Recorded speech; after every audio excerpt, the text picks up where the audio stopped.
Mooi Karen Bies. Maar het nijs van sneun 20 juli. Tialf kan topsportstatus worden verjitten. SKS koetsjesielen los in grauw. En tal gewozen mat de helft minder. Dat night waarbriocht van Piet Paulusma. Joen is het eerst nog warm en vannacht een temperatuur om bij de 14 of de 15 graden in. Morgen is de zin er vol op bij en hebben warmte. Het wordt een hitte dag met zo'n 24 tot 29 graden eerst na de eerste wind en die is zwak of matig. Manje tropische hitte. Goejoen, welkom bij Joet. Wat kan Tialf nog dwan om het tijd te keren? De topsportstatus liek het wis naar de nij te bouwen ijsdome in Almere te gaan. Binnen 5 dagen moet de KNSB een besluit nemen. Ze had er juster uitsprutsen. En omdat in een jette rapport de KNSB en NOC-NSF de vakkar hierne voor Almere, Boppen, Zoetermeer en het Jereveen, kan het net oors dat het Almere wordt. Wordt dit het nieuwe beeld van Tialf? Stil, verlitten en geen toekomst meer voor toptoernooien en selectiewedstrijden. De directie van het IJ-stadion wilde net om. Later dit jaar wordt gewoon uiteenzet met de bouw van een vernijd IJ-stadion. Maar even realistisch, kan Tialf het tij nog keren en de topsportstatus in de wacht slepen? Er moet een beslissing genomen worden. En dat doet de rechter niet. De rechter zegt niet waar het nieuwe stadion zal komen, maar zegt dat dat punt moet beslist worden door KNSB, NOC, NSF.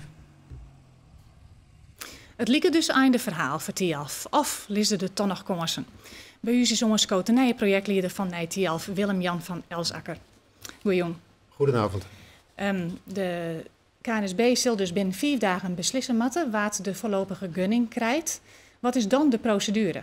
Ja, we moeten natuurlijk afwachten hoe de KNSB besluit, wat de uitspraak zal zijn. Maar als ze gaan besluiten wat we verwachten, dat er een voorlopige gunning aan Almere wordt gegeven, dan zullen wij bezwaar gaan maken tegen deze uitspraak. Daar hebben we een aantal dagen de tijd voor. Op het moment dat daarna geluisterd wordt, zal die procedure opgerekt worden. Dat moeten we afwachten. Als we doorgaan tot de gunning, dan zal de KNSB en IJsdome samen een contract gaan opstellen. En wat zal er in dat contract staan?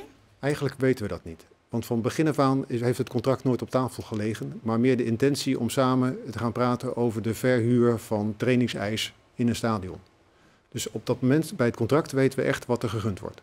Maar misschien gaat het dus heel dan nog net om toptoernooien. Nee, daar gaat het ook helemaal niet over. Die toptoernooien zijn misschien wel nodig om een rendabel stadion te hebben, maar die worden nu niet gegund. Nee. Wat voor kansen had Tialf nog om in het geweer te komen? Wij hebben 2 mogelijkheden. De ene is dat wij nu in beroep gaan tegen de uitspraak van de rechter.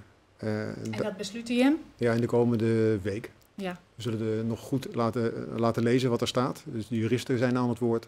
We moeten zelf kijken of het zin heeft. En natuurlijk de uitspraak van de KNSB en NOC-NSF. Dat is de tweede stap. Daar kunnen we een bezwaar tegen maken. Ja. En wat vind je van de hele gang van zaken? Ik vind het erg jammer dat er heel veel energie en geld nu niet naar schaatsen gaat, maar naar juristen en naar procedures en elkaar. Het lijkt wel of we elkaar in de weg zitten. Ja. Maar waar is het misgong? Ik weet wel wanneer, maar niet waar. Aan het begin van dit jaar is er gekozen tot deze selectiewedstrijd. En zijn we eigenlijk hierin verzeild geraakt. Aan de andere kant kan ik concluderen dat in Tialf de koers gewoon recht gehouden is en dat we nu aan het bouwen zijn. Dus ongeacht wat er nu gaat gebeuren, gaan wij gewoon verder. En Tialf gaat terug? Absoluut. En wanneer wordt bekend wat het bouwen zal en wanneer? Wij verwachten dat eind november de aanbesteding gereed is, dat de naam bekend is. En verwachten begin 2014 de schop in de grond te kunnen hebben. Goed, succes, Malers. Dank u wel. Willem-Jan van Elsakker, dank u wel. Het scootjesielen is begonnen. In Grauw gaan de 14 scootjes van de SKS Marmekoor de street on. We kijken nu naar Simone Scheffer op uw volskip de Batavier. Simone, hoe wie je de eerste dag? Nou Karen, hoe wie de eerste dag het scootjesielen in Grauw begint van de SKS altijd traditioneel, maar die prachtige vlootschouw. Dan komen ze hier de mar op en dan achter elkaar. Dus wat dat betreft wie het hetzelfde als alle jaren. Scootjesielen verhoren het eens net zo volle. Ja, er zijn wel wat oren dingen. De zielerij is elke keer weer oors. Het wie nou mooie wien, die ik nog wel weer veroren. Dus het wie wel weer een mooie zielerij. Er zijn wat dingen oors. Er zijn 2 nieuwe skippers. Huzum, Lodewijk Meter, het een nieuw scootje. Dus dat is ik de vraag. Hoe dat alle jaar beteren zal. Dat soort dingen gebeurde hier al jaar. Scootjesielen bleef eens altijd een beetje hetzelfde. En is toch ook altijd weer oors. En dat kist aanstik in het scootjesjournaal Sjen. Dat ik weer wat oors is als oors. Maar aan de andere kant ik weer hetzelfde. Want hij is net meer op de radio. Maar hij is nog wel bij ons op televisie. Klaas die zal zien analyses Jaan over het scootjesielen van Joert in het algemeen. En over de dag van Joert, de wedstrijd. En verder hebben we dadelijk zien het scootjesjournaal ik Margje de Jong. Zij is van de Commissie Grauw te gast. En Lodewijk Meter, ik zei het al, zij hebben een nieuw scootje dat Joert toch weer als laatste eindigen als 14e. Hoe dat nou kan, dat zullen we hem aanst vregen. Dus ja, hoe wie het Joert? Het scootjesielen is weer begonnen. En dat is altijd mooi. Dank u wel, Simone Skeffer. Om boord van de Batavier, een van de 2 baggerschepen die het speciaal voor Omroep Friesland ombouwt binnen de radio- en televisiestudio. Om het scootjesielen live te volgen 3 weken lang. Vanzelfs docht Omroep Friesland ook dit hier weer wereldwijdig verslag van het scootjesielen op radio, televisie en internet. Maar oors als oren jaren, dit keer net vanuit de locatie aan de Verste Wal, maar 3 weken lang vanuit het wetter. 2 baggerschepen moesten daarvoor ingrijpend verbouwd worden. Als die schepen thuiskomen, ja, we zijn een baggerbedrijf, dan weet hij ook nog wat er gebeurt. Dus het is een hele ploeg die er op de schil erin te scheermaatje. De vrouw sjouwt alles erin, wat we eten en drinken moeten. En dus ja, dat is een aardig gebeuren alweer. In een later ruimte van het schip binnen 2 complete radio- en televisiereportagewijnen takelen. Boven dat waar ik nog een Lietse tv-studio in elkaar zet. Een boskoon antennes met zwaartje voor een goede ontvangst bij de meesten thuis. En je moet je voorstellen dat hier 3 bootjes op het wetterdrill voor radio. Die komen bij mij verbindingen hierheen. Maar die verslagjouwer wil ik bij de radio uitsturing hebben. Dus die moet ik weer een retourverbinding hebben. Dus dan hebben we het al 4 antennes. Vervolgens moet die radiosignaal ik weer naar de studio toe. Daarnaast hebben we natuurlijk nog eens camera die in het bakje hangt. In de hegelwerkers, zeg maar, voor dagtv, de livebeelden. Dat komt hier binnen, maar dan moet ik weer naar jou toe.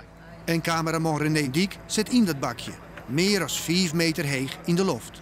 Straks tijdens het scootjesielen hebben wij het topshot-maatje, zodat we dat nemen. En 3 weken lang zit je hier in het bakje te filmen? Ja, hopen dat het net al te warm wordt boven. En wat als je hoog in de lucht nu aan zijn plotseling pisje maakt? Ja, van tevoren pisje, tijdens de wedstrijd wil er net pissen. Dan had presentatrice Simone Scheffer wat meer comfort. Oh, mooie wc! Al binnen ik voor haar de verroringsgrut. We zitten in die midden op het wetter en onder de wedstrijd, ja, dan kunnen we het echt van dichtbij volgen. En de oren hier, en dan wie het vaak wel voor u als presentatoren, dat we 4 voet wien en het van jaren 6, Klaas Johans mijn Sippie doen nog, jaren moesten hoe die wedstrijd verroen. Dus ja, wat dat betreft ben we er een heel eind op vooruit gaan. SKS Scootjesielen 2013. En Omroep Friesland vat mij. Skipper Sieseling vindt het machtig, alhoewel. De vrouw die wil de eerste dagen net maar, dat zal ik ook even zeggen van. De wordt soms wel eens wat nuttig en daar krijgt ze wat meer moeite mee. Dus dan moet ik me alleen rijden en daar heb ik een verrekking heen gewoon. Een 44-jarige motorrieder uit Menaam is juist een jong slim verwoenen rekken bij een ongeluk in Ljouwert. Op een lekker mediek botste er op een auto. De motorrieder voel en rekken verwoenen. Hij is maar de helikopter naar het ziekenhuis in Greensbrocht. De jerring van de Poys aan de wielgeleerling in Ljouwert is als laatste eindigen op plak 111 in de jerringtest van het Algemeen Dagblad. Kan zo de vuilnisbak in, is de conclusie. Jerringhandel het Urker Vishuis uit Haas is maar een cijfer van een size en heel op het 64ste plak eindigen. Een vishandel in Leien stiert op nummer 1. Voor het tweede jaar water Joet Keertst op het Noorderleeg op de Polen bij Marem Achterdiek. De Noorderleegpartij is een wilde keertspartij van Marlië en Vrouwlje. Keertsen uit alle klassen door mei. Er winnen dit jaar 43 partoeren. De haatprijs is een bronzen stiekel. Douwe Amels van Drachten is Joet voor de 3e keer op regen Nederlands kampioen heegspringen worden. Amels diert dat in het Olympisch Stadion in Amsterdam. De winnende sprong van Douwe Amels ging over een hichte van 2 meter en 21 centimeter. De laatste 2 jaar wie het sterkst en pakte Douwe Amels beide NK-titels. Dit jaar is het de grote favoriet en dat mij ik wel, sinds zijn laatste succes. De man uit Drachten, Sint-Wurg weenend in Delft, waard verleden week Europees kampioen om 23 jaar. In Finland sprong er door 2,28 meter.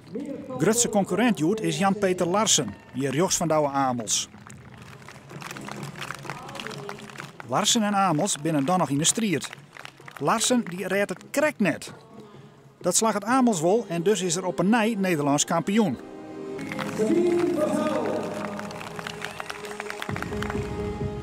Maar dat is net genoeg voor de Fries. Hij wil in stiel afsluiten.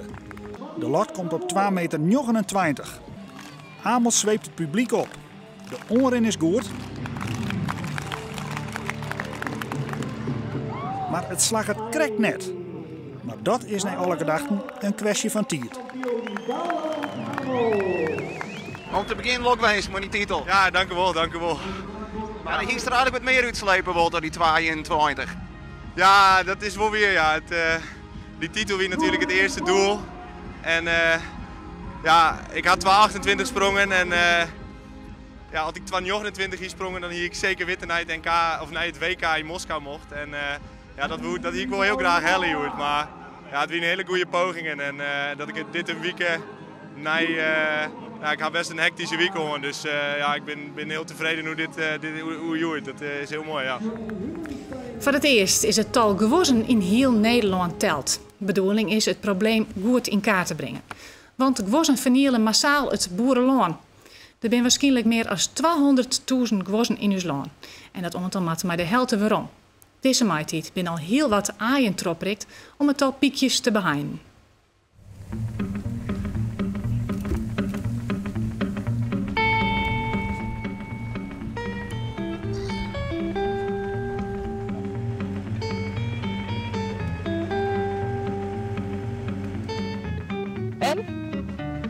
Nee, er zit een stukje fjouw gewonnen daar op de grote grinen.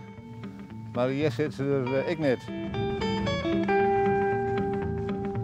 Ik ben nu al een tijdje aan het doen van, maar het is wel dreig om die gewonnen te vinden, of net? Ja, want normaal zit je een grote aantal niet in, maar als je bij de graverij, nou, dat ik dus vast gewonnen verwachten, maar ze zit er ik niet. Misschien even verder op boeien, dat je weet het nooit bij vogels. Ze kan vliegen en ja, dat is nooit precies vast te stellen van tevoren. Geen goers te vinden en dat wilst er zo volle soorten gozen bij de snitsen maar zitten. De tamme gozen, dan staan die in de sapgozen. Die werd ik mooi telt, de Canadese gozen, melkgozen, blesgozen, pauwgozen. Alle gozen die we joggen, die tellen we mooi. En je ook in zo al je rute koor halen? Ja, die kunnen we wel goed horen. Ja, dat is niet zo moeilijk, hè.